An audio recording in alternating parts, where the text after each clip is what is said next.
भगवान शिव ध्यानस्थ बसले आहेत. पार्वती त्यांच्याजवळ शांतपणे बसलेली आहे.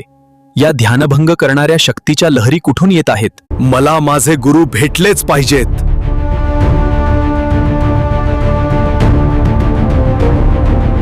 परशुराम गणेशाच्या मार्गासमोर अचानक थांबतात. गणेश शांतपणे द्वारपाल म्हणून उभा आहे. कोण आहेस तू, जो गुरूंना भेटण्यासाठी इतका उतावळा झाला आहे? माता पिता विश्रांती घेत आहेत.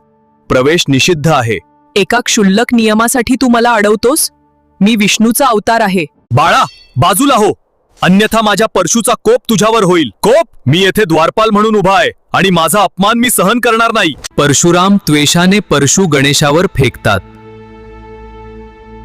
माझा पराक्रम तू अनुभवशील. गणेश परशुरामाचा वार चुकवतो आणि आपली सुंड वापरून त्यांना मागे ढकलतो.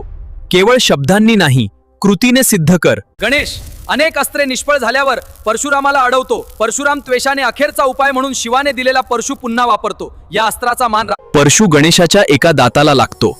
वेदनेमुळे गणेश ओरडतो. गुरुवस्तू म्हणून मी प्रतिकार केला नाही. तुम्ही माझ्या गुरुचे अस्त्र वापरले म्हणून मी त्याला विरोध केला नाही. मी माझे कर्तव्य पाळले. माझा दंत तुटला पण माझे वचन नाही. भगवान शिव आणि पार्वती प्रकट होतात.